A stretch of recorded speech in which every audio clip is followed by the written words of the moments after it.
Welcome to the Divorce Survival Guide podcast, where we have open and honest conversations about co-parenting, separation, divorce, and the hardest question of all, should you stay or should you go? I'm Kate Anthony, your divorce survival guide, and I'm here to help you navigate some of the roughest waters you've ever swum in and answer some of your toughest questions. I've been to hell and back. And now it's my mission in life to help you get to the other side of this process with your sanity and your heart intact.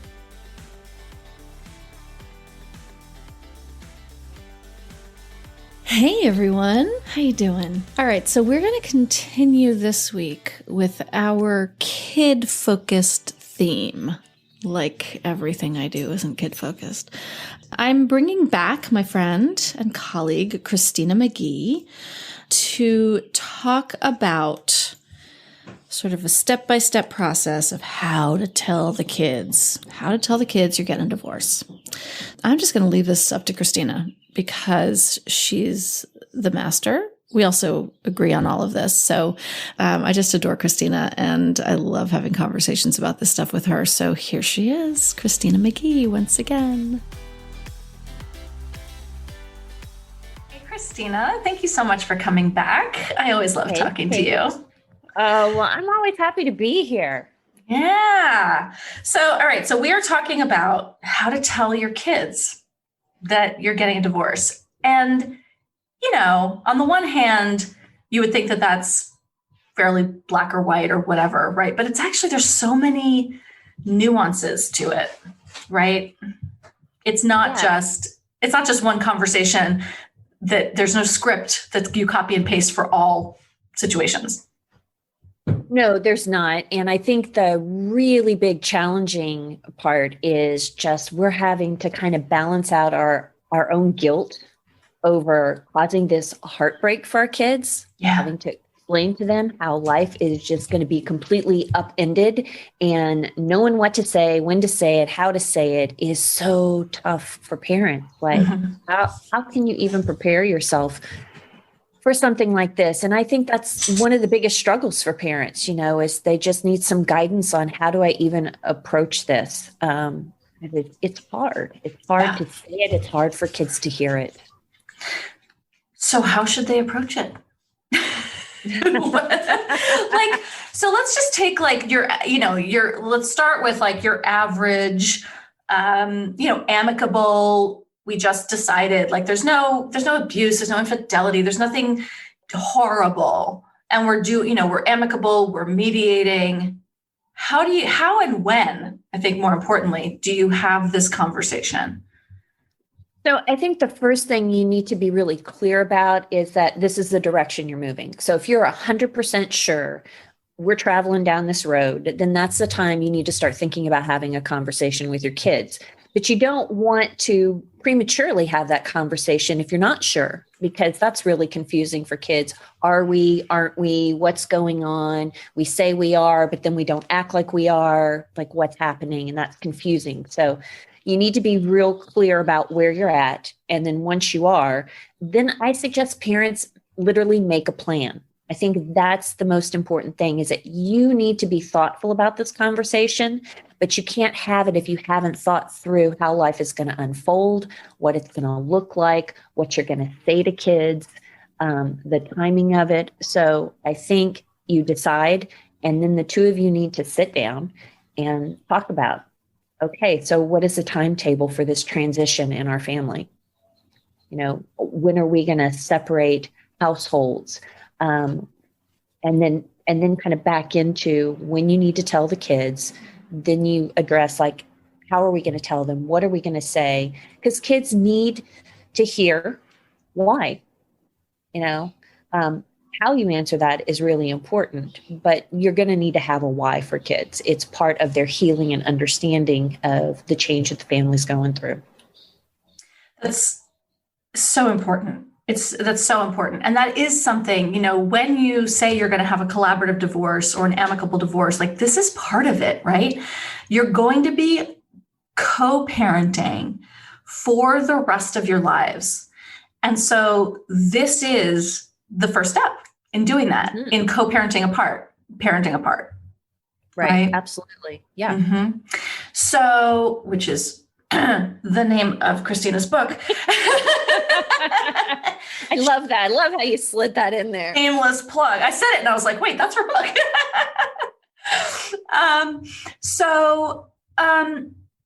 Now, in terms of the timeline, one thing I think is really important is that some people are like, well, we've decided to separate, so we should tell them that first, right? We should ease them into the transition. We should tell them we decided to separate. And then when it's time to get a divorce, we'll tell them that. What are your thoughts on that? Your face says it all. Well, okay, so that depends. Like if truly you are separating and you're trying to work things out, then sure, that makes sense to tell kids we're taking a break, or, we've got some things going on that we need to figure out. And we feel like this is the best way for us to kind of figure them out. And so you let kids know what's going on. But if you're doing it in a way to kind of just like gradually take them into the deep end of the water, I don't think that's a good idea. I mean, I've literally had parents who have told their kids are separating. They go through the entire process, finalize the divorce, and they never circle back to tell their kids. Oh, wow. And I had a mom who was a coaching client who called me because she was absolutely leveled. She had been in this situation. She and dad, things weren't working. They told the kids they were separating. They set up 2 households. Kids were transitioning back and forth. Everybody was doing great. Mm-hmm. Like everything seemed okay. Mm-hmm. So they thought, well, let's just go ahead. So they got a divorce. They moved forward. They finalized things. They never told the kids. They just thought, why rock the boat? The kids surely know we're not getting back together. Well, when she went to her son's open house, she was kind of looking at all of the things that the kids did. And the kids had this exercise, like, how am I like another classmate? And one of the things her kid put down was, oh, my parents aren't divorced. Oh. It had never occurred to her that her child might still be under the impression that there was a possibility that his parents were getting back together or that they were divorced.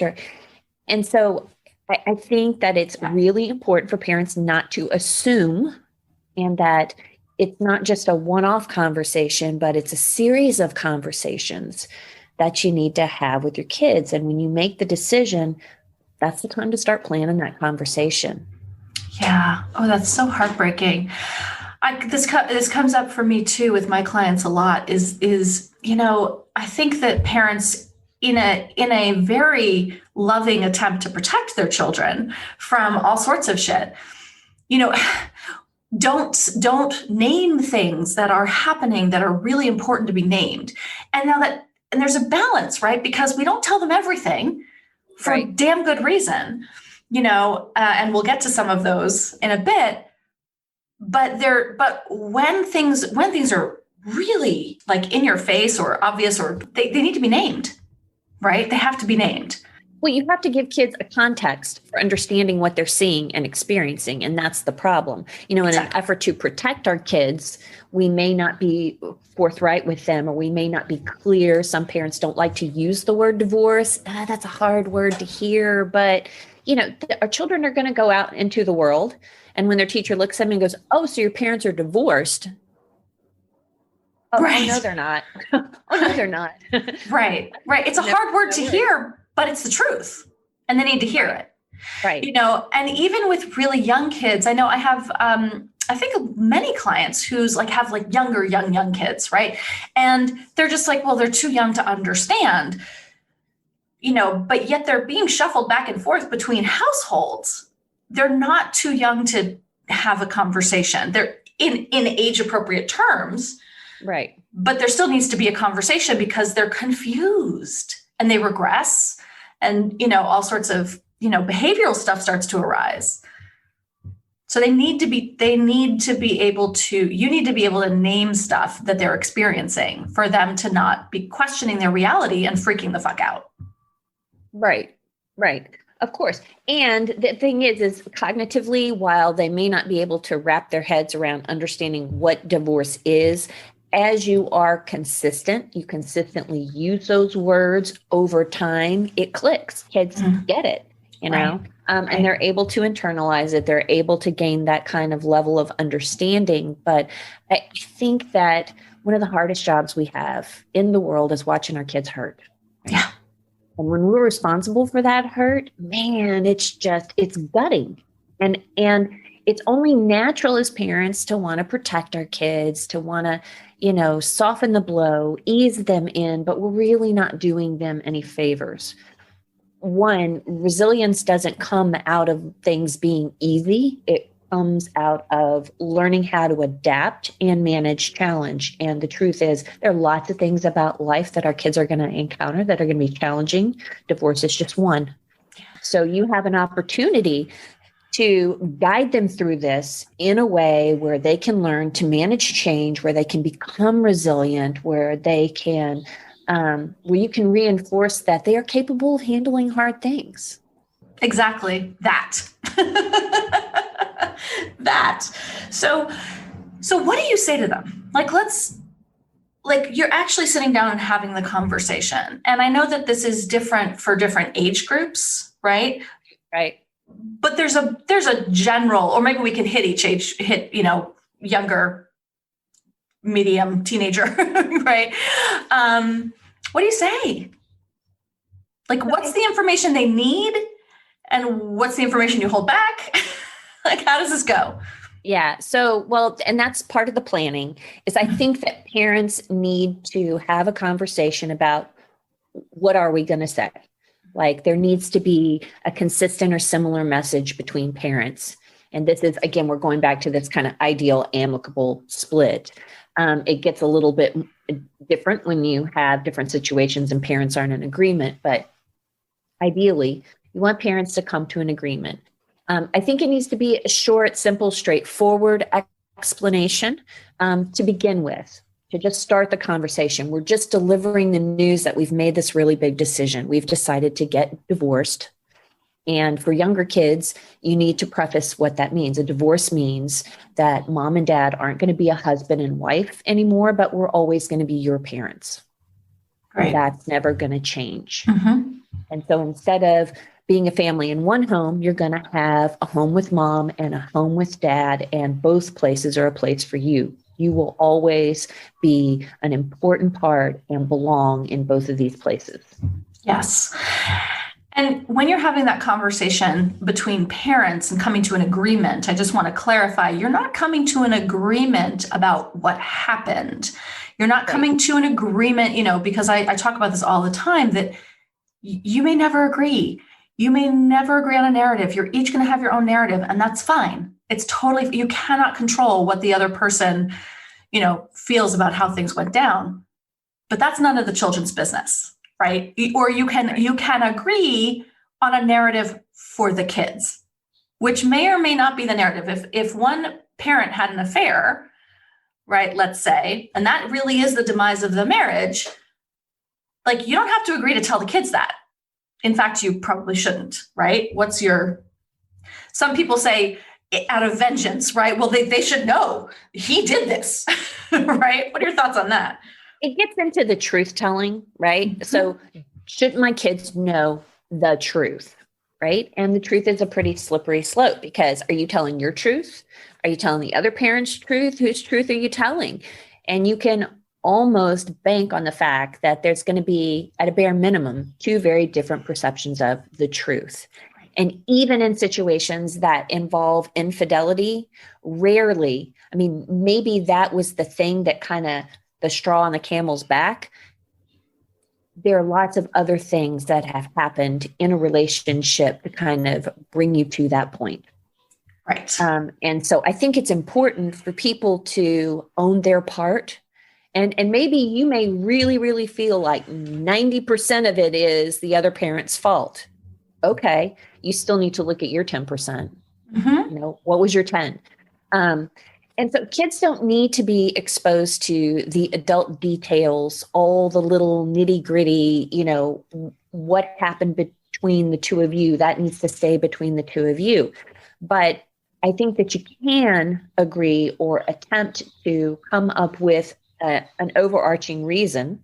We both wanted different things. How we felt about each other changed over time. Is that true? Yes, it is true. It could be that, to make a marriage work, there has to be a certain level of trust, and we don't have that level of trust in each other anymore. And as much as we might like to, we can't get that trust back. Things have changed for us, and, we've made this decision. Yeah. Yeah. I think that's so important. And I think, and what about telling them that you don't love each other anymore? Well, I would say always be honest with your kids.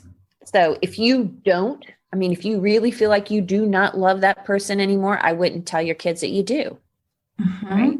Mm-hmm. But if you do, if you feel like that connection you have with the person that is the parent of your children, the other parent of your children, I think it's perfectly okay to say, your mom or dad will always be an important person in my life because they are your mother or father. And for that reason, there will always be a love there that is going to exist. We share something really beautiful, and that's you. But if you don't feel that way, I wouldn't say that. You can say something like, no matter how I feel about dad, or no matter how mom feels about me, we will always have one thing in common, and that's that we love you. Right. And so I'd be genuine and sincere. Mm-hmm. And I think that the trap with this, right, with that question, is you don't want kids to feel like love is something that can just stop, because then will you stop loving me?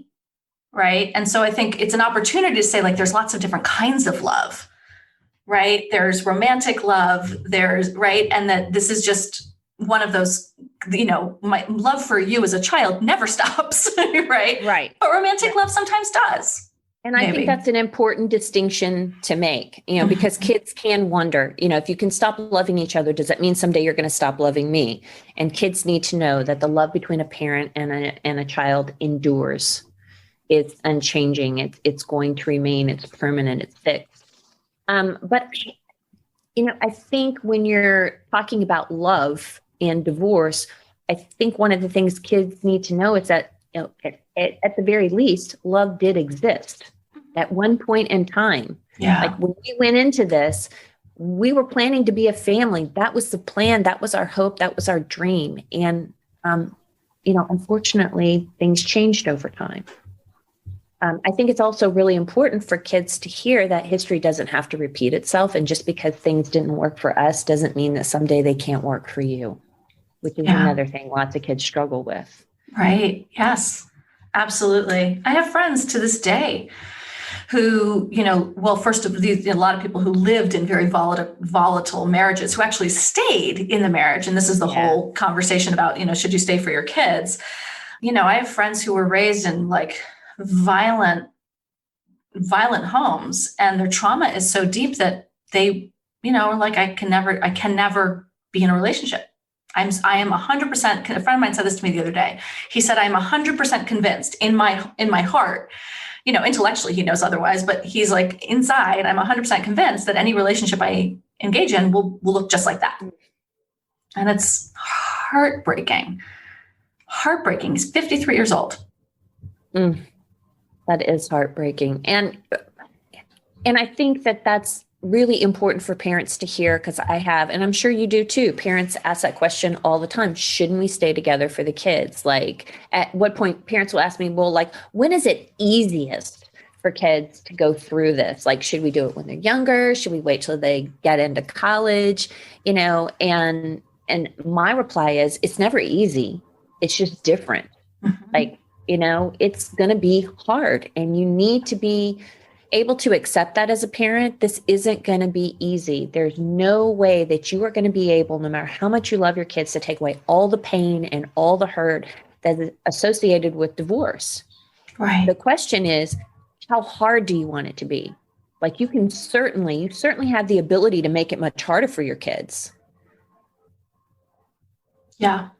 So and I think that that's important for parents to understand this. You can't take the hurt away. It is going to be hard, but how you handle the hard parts is what makes a huge difference for your kids. And how do you handle those hard parts best, right? So that you don't make it harder. What would that look like? I think one of the key things you need to be doing is putting your kids first. Like thinking about this through the lens of, how your children are seeing and experiencing this. Because I think parents a lot of times really underestimate how their actions are impacting their kids, Yes. And kids know a lot more than we give them credit for. Yeah, I'm working with Ellen Brono on the sequel to Split. Yes. Oh, you're working with her on it. That's so great. She's coming on the podcast soon, so that's great. Yeah. Fabulous, fabulous film. Can't say enough good things about it. But the sequel, what she did is she's, interviewing the kids from the original film 6 years down the road to kind of have them reflect. And we were reviewing some of the footage, and one of the kids talks about how it's very clear to him that, his mother doesn't like dad. And he's like, she doesn't think we get it, but we get it. And I think that we follow kind of this golden rule. Well, I'm not saying anything bad about the other parent, but it's important to remember that, those eye rolls, those sighs, those things we don't respond to, our body language, all of that gets communicated to kids and creates some tension as well. So kids are very, very aware of how we feel about each other. So when we talk about moving forward in the best way, it's really important to remember that the other thing that has a huge impact for kids is how we relate to one another. Like how mom and dad relate, whether they're in one home or two, is hugely influential in your children's lives. So do whatever you need to do to make peace with the past. Doesn't mean you have to forgive, doesn't mean you have to agree, but make your peace so that that doesn't spill over into your children's lives. Amen. Amen. I say that all the time. Like nobody's entitled to your forgiveness. You don't have to forgive. I think we've got forgiveness really twisted. And I don't believe in this whole, like, forgiveness is not for the other person. It's for you. There's stuff that my ex did that I don't forgive him for. I just don't, but I no longer carry the resentment. It's not something that I'm actively impacted by. So I'm able to have a wonderful relationship with him and a good friendship, but I still don't forgive him for some shit. And that's okay, because it doesn't still eat away at me.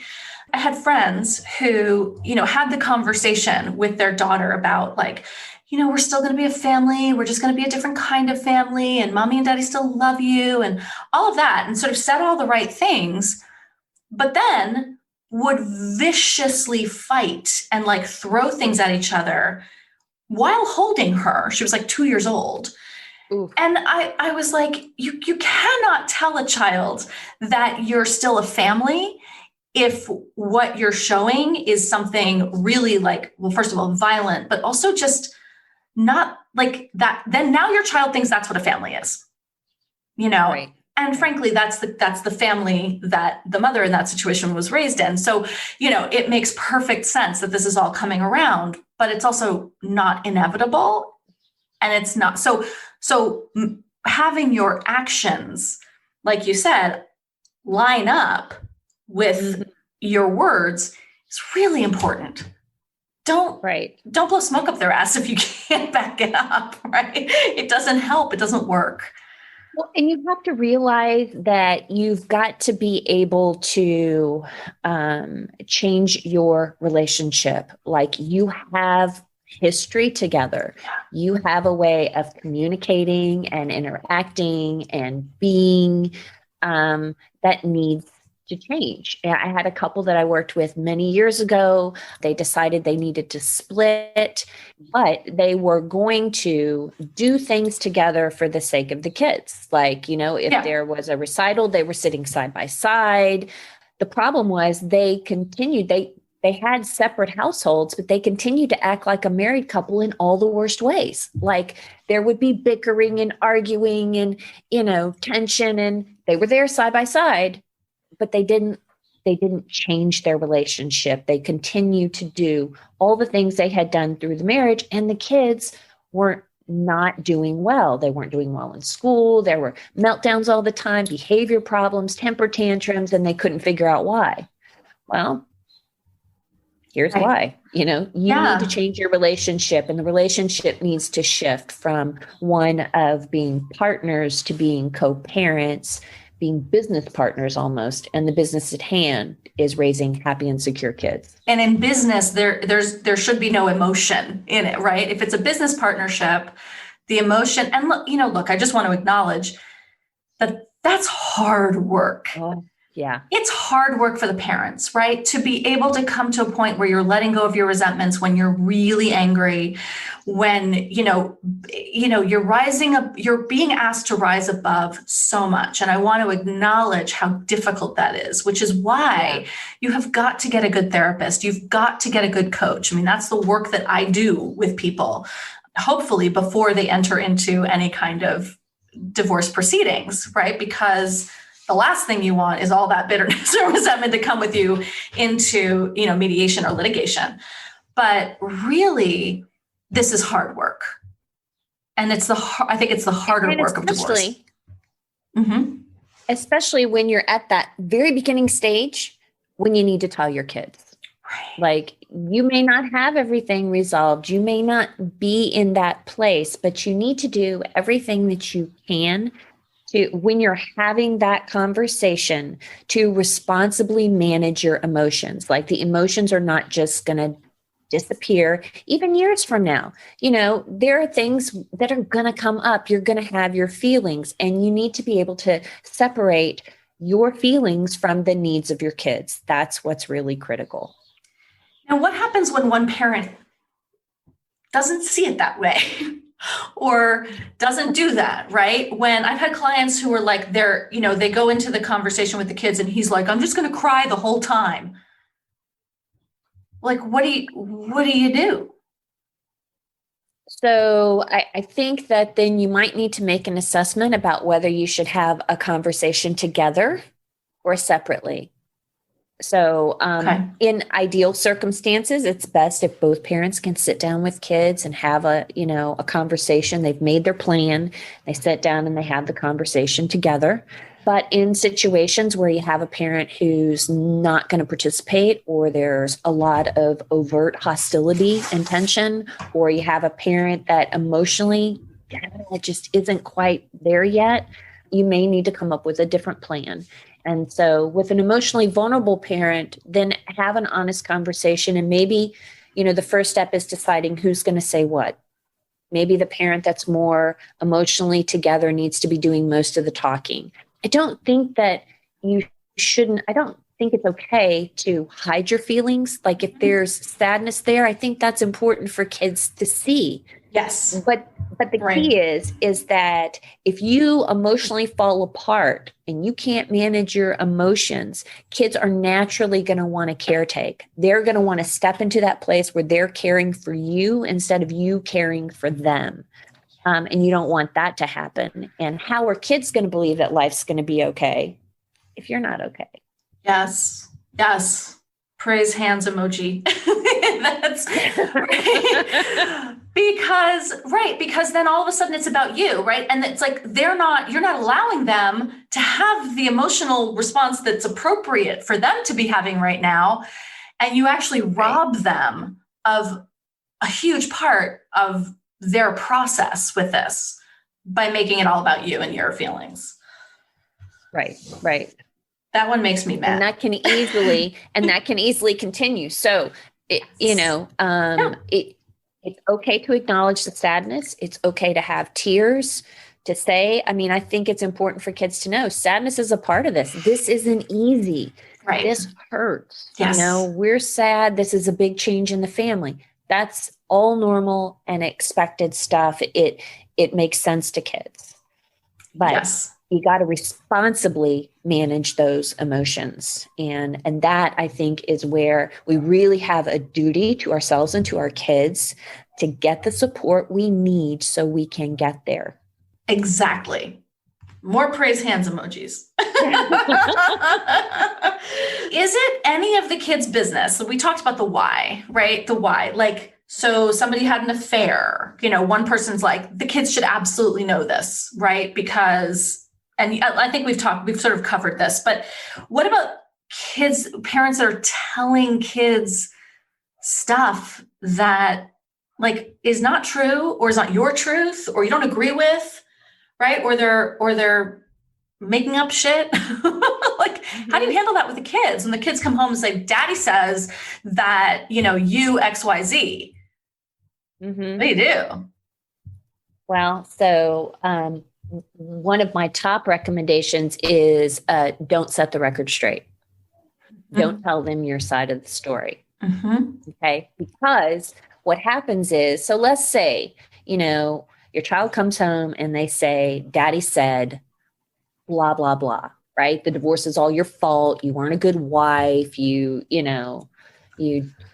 spent too much money on yourself. You were really selfish, blah, blah, blah. And there's not a grain of truth in what Daddy said at all. So you say to your child, well, let me tell you the truth. And you give them your version. Now, what is the child going to do with that? Go right back to dad. Go back to dad and say, hey, Dad, Mom said this. And what's Dad going to do? Well, he's going to load him up with a whole new set of facts, more information, and your kid's like caught in this no-win situation. Yeah. So the way to bypass that is to say, wow, I'm really sorry you had to hear that. I don't agree with what Dad said. I have a different perception. How do you feel about what Dad said? And really bring it back to the child, because it's really hard for kids to hear bad things about, one of their parents, or to hear conflicting information from two people that they love. To say to kids, gosh, you must be wondering who to believe. That's got to be really confusing. And I think if there's a clear emotion attached to it, like mom or dad is just trash talking because they're angry and they're bitter, again, I think we need to provide kids with a context. Gosh, it sounds like mom's really angry. And sometimes, when divorce happens, parents get really upset and they may deal with those emotions by saying mean or hurtful things. Right. I don't agree with handling anger that way. Sounds like that mom may be really, really angry with me. And I'm sorry you had to hear that. How mom feels doesn't have to be the way you feel. If I'm upset with mom, you don't have to be upset with mom. If mom's upset with me, you don't have to be upset with me. You can feel any way you want. And I think that's a really important message for kids to hear. Oh my God, that's so important. I want to highlight that and repeat it, just put it in a loop. I think so often kids feel that way. That, this is the idea that I always talk about, and I know you agree with, of putting the kids at the center, not in the middle. And when you do that, you have put your kids square, when a parent badmouths the other parent, they put the kid right in the middle. And the way you just described, they're going back and forth. Well, mom said this, well, dad said this. And now the kid is literally in the middle.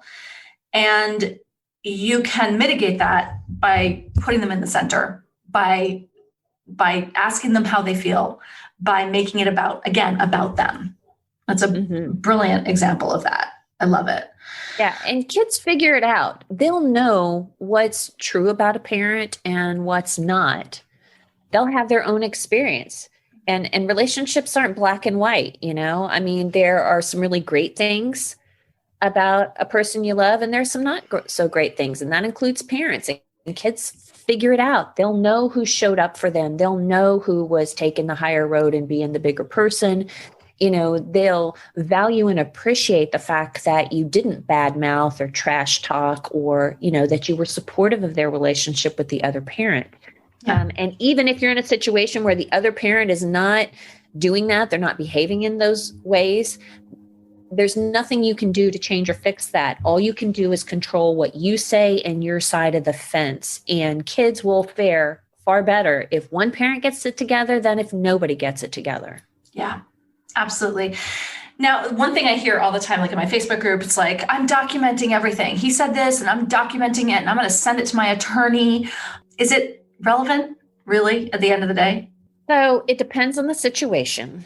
If you're in a situation where there's some really questionable behavior, like in terms of kids' well-being, or there's an issue around alienation, Right. you know, that the bad mouthing is going above and beyond, and it's really threatening or interfering with your relationship with kids, or if you have a narcissistic or really high conflict co-parent, documentation for your own benefit can be helpful. Like I will tell parents, write it down so you can kind of track and maybe come back and review and see if there's a pattern here. Is there something you're missing because you're so consumed with being in the moment? So you use it as a learning tool, not necessarily something to run to court with. And it is only in, very rare instances where that information will prove helpful in a court setting. Let's face it, sometimes you do have to go to court. You may not want to, but you may not have a choice and you may need to defend yourself. And so, yes, sometimes, but I think that that's the exception more than the rule. Yeah. Good. We were talking a while ago, before about, separation, right, versus divorce, right? And sometimes there's separation in the house before there's a divorce. Right. I know I lived with my ex for 6 months, separated in separate bedrooms. So what do you talk about that? Like if you have to live in this under the same roof, but it's kind of clear there's something going on, or certainly if you're not sleeping in the same bed and you have been all this time, how do you explain that to the kids without giving them too much information too soon? Well, I think it goes back to this idea of figuring out like what's happening here. Like we need to be really clear about what direction we're going. And I think for more and more families, this is a huge issue because of, things that are going on in the country, because of financial reasons. It may not be feasible to have two households. You may not be able to get that space from each other right at the outset. So I would say, again, you need to make a plan. If this is the direction you're moving, then you need to start thinking about what you're going to say to kids. And I think you let them know, we've made this decision. And for this reason, we're all still going to be sharing this space, but mom and dad are going to be in different bedrooms. See, I think you run into problems where you try to kind of skirt the issue by saying, oh, well, dad's sleeping in the other room because he snores too much. That's exactly, that's the key. Right. Mom has back issues, and they're sleeping in with kids. I think you need to be forthright. You need to let kids know kind of what's going on, because when kids don't have a context, well, then they explain things to themselves. And they start stringing things together that may or may not be true. And you don't want that. Like the kid we talked about before, who was under the impression that his parents weren't divorced. He had kind of made sense of all this. They're not talking about it. So nothing's probably really changed. And I think that's why it's important to have conversations with kids. So if you're under one roof, make a plan, talk to the kids, give them a context for understanding what's going on. If you have separate bedrooms, let them understand that the relationship is changing. But you can also use that circumstance to your advantage because it can give your kids time to transition. Right. It can give you time, to transition. But I would also say that under those circumstances, you need to not continue to act like partners. You need to adjust your expectations and you need to start acting like co-parents. Yeah. And, think about using that as an opportunity to try out a parenting schedule where you have what I talk about, an on-duty and off-duty parent, and let kids gradually get used to the idea of spending time differently with parents. And if you're doing something, if you have a plan, it's not working, you can try it out while you're under one roof. And if it's not, then you go back and you tweak it and you try something else or you make adjustments and you have a safe environment for doing that. Yes, I love that. That's what we did. Before we made any move, we were constantly calling our co-parenting specialists in San Francisco. Like, what do we do? What do we say? How do we do this? And, they were great. And we had a plan. We had a very solid plan. We told our son, he was 3, and we said, Mommy and Daddy are having a really hard time getting along, and we just kind of need a little space from each other. And we did that for 6 months. And then we alternated nights. One of us would go out every other night. We were usually going to meetings or therapy. We were going to 12-step meetings or therapy on our nights off. So it alternated, which was really helpful. We would often have dinner together as a family, but not always. So it did ease that transition, so that when it was time, when I got my new house and it was time to move, we were able to have that, an extension of that conversation. Right. We're having a hard time getting along, and we've really realized that the best way for us to get along is if we're not, we're not living under the same house, the same roof. And, one of the things I want to say about this too is that, on paper, my ex and I did it perfectly. Partly because we consulted someone like you, and we're like, we had all the conversations at the right time, brought him over to the house at the right time to show him, let him pick things out. Yeah. One of the things that was recommended to us was to give him a box and to let him decide, give him some agency, let him choose which toys came to the new house and which ones stayed, right? We did everything by the book. And my son recently said to me, I was like, how do you remember that?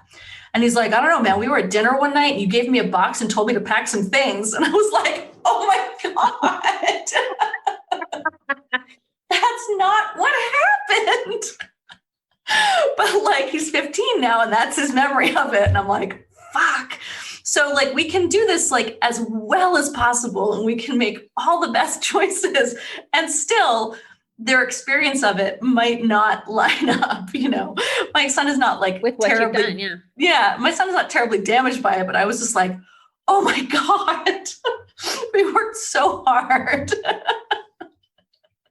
What are you going to do? Isn't that crazy? Isn't that crazy? Well, as parents, we have no way of knowing what sticks. All right. Really. All right. We really don't. We have no control over it. Stick. Yeah. Yep. It's unbelievable. And so you do the very best you can. And I guess this brings up a really important point, that let's just say you got it wrong. You didn't have that perfect conversation. You made some choices that you wish you had made differently. You can always circle back. This is not a one and done. The conversation needs to be ongoing. And so if you said something and you're like, you listen to this podcast and you go, oh man, I probably shouldn't have said that. You can circle back and say, you know what? When we were talking about this, I said this, and that really wasn't what I wanted to say. I really wish I had said that differently. And here's what I want you to know. And I apologized for that. And I'm going to work really hard to, keep my emotions in check, or to be more positive, or to not say things like that again. I'm going to do my very best, because what's most important to me and the other parent moving through this is you. And I want you to have a good relationship with both your parents. And I think that sets a very important precedent for kids, that we can make mistakes and we can own them, and we can right the wrong. Whatever it was we did, we make an effort to make things right. And what an amazing communication skill to teach your kids, because people get it wrong all the time. And it doesn't mean that we then have to sit in it being wrong. We are able to go back and correct our mistakes. And that's part of healthy communication. It's a lifelong skill that they need to have. Yeah, absolutely. Christina, thank you so much. Is there anything else that you feel like we haven't covered that people need to know about this? This is a conversation I could probably have for hours. I know. We can do a part 2. Yeah. There's so much. There's so much. And so I guess as a parting thought, I would say, be gentle with yourself, right? No parent gets it right 100% of the time. And you're going to make mistakes. The important thing is that you learn from them, and you work towards doing things different or better the next time around. Own it. But don't beat yourself up. This is hard stuff. This isn't easy. And be sure that you build a tribe. Have go-to people, whether they're coaches or counselors or therapists or grounded friends who aren't going to fuel the fire, but they're actually going to offer you some insight or just let you vent and lovingly listen. But make sure that you have your tribe, because you'll get there. It's just slow and steady. Absolutely. I think that's brilliant advice. And you should also all read Christina's book, Parenting Apart. And so where can people find you? So they can find me at divorceandchildren.com, divorceandchildren.com. And that's my main website. You can connect with me. I also do a free 30-minute consultation session for people that are interested in working with me, because I may be a great coach, but I might not be a great coach for you. And so how will you know if you don't have an opportunity to kind of try it before you buy it? So I give people an opportunity to connect with me and just find out, get some immediate feedback, gain some insight, to see if this is the right connection for them. Awesome. Thank you so much, Christina. As always, my go-to for all things parenting. I adore you. Thank you for coming back on and having this conversation. Well, the feeling is mutual, and thanks so much for the opportunity to be here. Thanks for tuning in to another episode of the Divorce Survival Guide podcast. If you like what you hear, head on over to Apple Podcasts or wherever you listen in and leave me a review. And don't forget to follow me on Instagram at the Divorce Survival Guide. I'll see you next time, and until then, remember, you, my love, deserve to be happy.